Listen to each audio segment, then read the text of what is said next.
अस्सलाम वालेकुम। तो आज से मैंने स्टार्ट किया है 10 days 10 favourite meal for my husband. मैं लंच में उनके लिए उनकी फेवरेट मील बनाऊंगी। जब मैंने अपने हस्बैंड को बताया ये बात तो वो बहुत खुश हो गया और दौड़ के गोश्त ला के मेरे सामने रख दिया। कहने लगे अगर तुम शुरू कर ही रही हो तो मेरी फेवरेट चीज़ दाल गोश्त से शुरू करो। उन्हें ये बहुत पसंद है। और आपको अगर मेरी ये सीरीज़ अच्छी लग रही हो तो चैनल को सब्सक्राइब कर दीजिए। और अगर आप भी अपनी हस्बैंड से मेरी तरह प्यार करते हैं तो कमेंट में रेड हार्ट ज़रूर कर दीजिएगा। तो सबसे पहले यहाँ हमने खुशबू के मसाले को पीस लिया था। छोटी इलायची ले लिए 8 से 10, बड़ी इलायची 3 ले लीजिए, लौंग ले लीजिए, जावित्री ले लीजिए, दालचीनी की लकड़ी ले लीजिए और 1 चम्मच ज़ीरा ले लीजिए और इसे ग्राइंड कर लीजिए अच्छे से। ये आपका खुशबू का मसाला तैयार हो गया। आप जब भी कोई भी खाना, मुगलई खाना या ऐसा कोई कौरमा बनाए उसमें लास्ट में ऐड कर दें, जो टेस्ट होगा वो 100 टाइम्स बेटर हो जाएगा। तो चलिए स्टार्ट करते हैं। तो सबसे पहले यहाँ ऑयल में हमने इलायची और लौंग को सौते कर लिया था अच्छे से। उसके बाद यहाँ पर हमने 2 बड़े साइज़ के प्याज को स्लाइस कर लिया था और उनको अच्छे से गोल्डन ब्राउन होने तक के पका लिया। फिर यहाँ हमने गोश्त था उसको इसमें ऐड कर दिया और इसको भी आपने चलाना है जब तक कि गोश्त का कलर चेंज ना हो जाए। अच्छे से भूनना है ऑयल में। अच्छा, हमारा हम सफ़र अगर हमें समझने वाला हो, इज़्ज़त करने वाला हो तो ज़िंदगी बहुत आसान हो जाती है। भले कोई समझे ना समझे, लेकिन जिसके साथ हमें ज़िंदगी गुजारनी है अगर वो समझ रहा है तो समझिए ज़िंदगी अच्छे से गुजर जाएगी।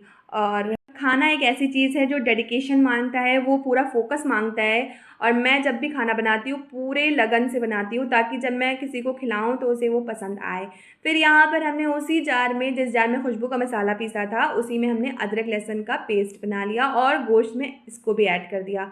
अच्छे से आपने अदरक लहसुन के पेस्ट को भूनना है ताकि उसका जो कच्चापन है वो ख़त्म हो और जो मीट की स्मेल होती है वो भी ख़त्म हो जाए।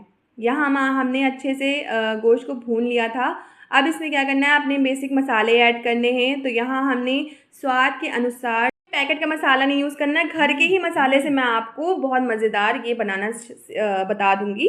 और यहाँ हमने नमक ऐड किया, वो भी स्वाद के अनुसार। फिर यहाँ आधा टीस्पून हमने हल्दी के ऐड किए और धनिया थोड़ी ज़्यादा पड़ती है तो यहाँ हमने 1.5 टीस्पून हमने धनिया के ऐड किया। और फिर यहाँ हमने आधा टीस्पून गरम मसाला ऐड किया। अब इसको सारे मसाले भी हमने अच्छे से भून लेना है। थोड़ा पानी डाल के भून लीजिएगा। ये देखिए इस तरीके से जब तक ये ऑयल सेपरेट ना हो जाए हमने सारी चीज़ों को अच्छे से इसको भून लेना है। यहाँ हमने आधी कटोरी पानी डाल दिया था ताकि जो मसाले हैं वो हमारे लगे नहीं, जले नहीं और अच्छे से भुन जाएं। ये देखें इस तरीके से सब चीज़ों को आपस में मिला दीजिए और बहुत मज़े का बनता है। आप ज़रूर एक बार ट्राई कीजिएगा और मुझे ज़रूर बताइएगा कि कैसे बना। फिर अब क्या करना है, अब यहाँ पर हमने सीटी, इसको प्रेशर लगा देना है ताकि जो हमारा गोश्त है वो गल जाए। इसे हमने 50% गला लेना है गोश्त को। तो यहाँ हमने 4 सीटी लगाई थी और 5 मिनट के लिए इसको स्लो फ्लेम पर बनाया था। फिर दूसरी तरफ हमने सोचा चलिए जब तक गोश्त गल रहा है तब तक हम रोटियां बना लेते हैं, क्योंकि उनके आने का भी टाइम हो रहा था। सिर्फ आधे घंटे बाद वो आने वाले थे तो हमने सोचा जल्दी से रोटियां भी बनाकर रख देते हैं। और चावल मैंने पहले ही बना लिए थे। रोटी भी गर्मा गर्म तैयार हो रही थी, साथ ही साथ हमने चावलों को भी बना के पहले ही रख लिया था और इधर गर्मा गर्म सोचा रोटी बना लेते हैं। हमारे साथ बने रहिए और चैनल को सब्सक्राइब, वीडियो को लाइक ज़रूर कर दीजिएगा। मैं आपके साथ और भी इससे अच्छी अच्छी रेसिपीज़ शेयर करूँगी। इधर रोटियां बन रही थी, उधर हमारा जो गोश्त था उसमें प्रेशर लग चुका था और 50% वो गल चुका था। तो मैंने गैस को ऑफ़ कर दिया और वेट कर रही थी जब तक उसका प्रेशर निकल ना जाए। और यहाँ प्रेशर रिलीज़ हो चुका था तो मैंने सोचा ढक्कन खोल के देखती हूँ। ढक्कन खोल के देखा कि इसमें थोड़ा सा भी पानी बचा है तो इसको ड्राई करना है। तो फ्लेम को हमने ऑन कर लिया और उसके बाद इसको फुल फ्लेम पर ही इसका जो थोड़ा बहुत पानी जो था वो हमने ड्राई कर लिया। इस तरीके से हमने इसमें अब यहाँ हमने 4 हरी मिर्च ली थी जिसको हम काट लिया था। और ये क्योंकि हस्बैंड का फेवरेट चीज़ बना रही हूँ तो उनके हिसाब से ही बनाना पड़ेगा और वो लाल मिर्च अवॉइड करते हैं तो यहाँ हमने लाल मिर्च ऐड नहीं किया था। आप चाहें तो लाल मिर्च भी ऐड कर सकते हैं। फिर यहाँ मेन जो इंग्रेडिएंट ये दाल है, इसको लखनऊ में बेसिकली जो हम लोग बोलते हैं वो इसको मशकलिया बोलते हैं। ऐसे तो दाल गोश्त है, लेकिन हम लोग जो है वो इसको मशकलिया बोलते हैं, क्योंकि ये माश की दाल में बना होता है और इस उड़द की दाल को हम लोग माश की दाल बोलते हैं।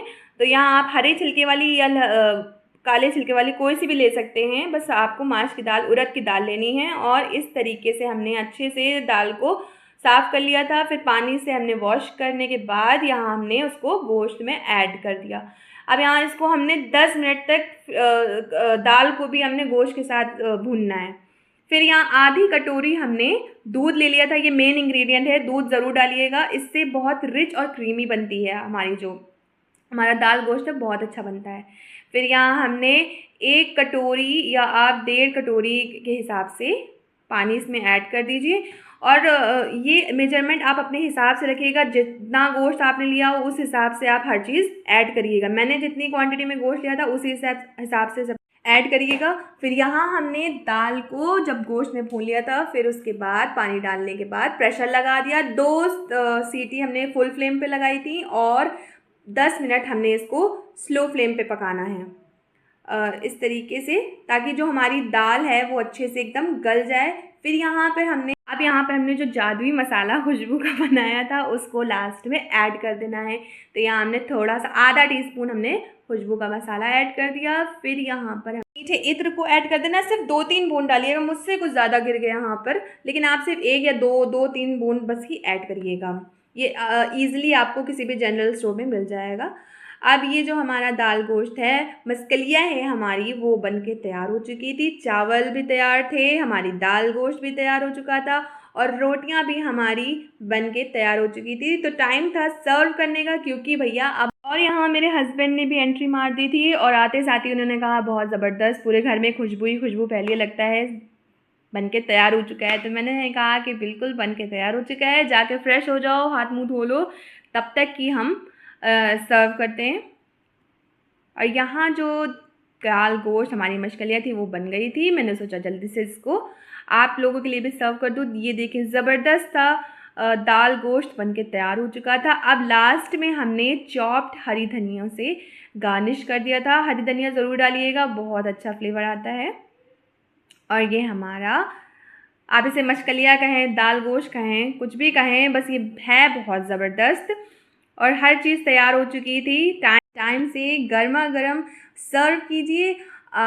इसके साथ आपको अगर नान रोटी यानी तंदूरी खमीरी रोटी जिसको बोलते हैं वो मिल जाए तो मज़ा आ जाएगा, ज़रूर ट्राई कीजिएगा। और यहाँ पर जल्दी जल्दी से खाना निकाल रही थी मैं, क्योंकि इतनी तेज़ भूख लग रही थी जल्दी से यहाँ पर। तो अपने प्लेट में मैंने खीरा और प्याज ले लिया था। नींबू तो बहुत ज़रूरी है, आप ऊपर से निचोड़ के इसमें खाएंगे तो मज़ा आ जाएगा। फिर यहाँ हमने रायता, क्योंकि रायता भी मेरे हस्बैंड को बहुत पसंद है, तो रायता भी हमने ले लिया था। और ये मेरी प्लेट तैयार हो चुकी थी। आइए एंजॉय करिए, कल फिर मिलते हैं न्यू रेसिपी के साथ। अल्लाह हाफिज़।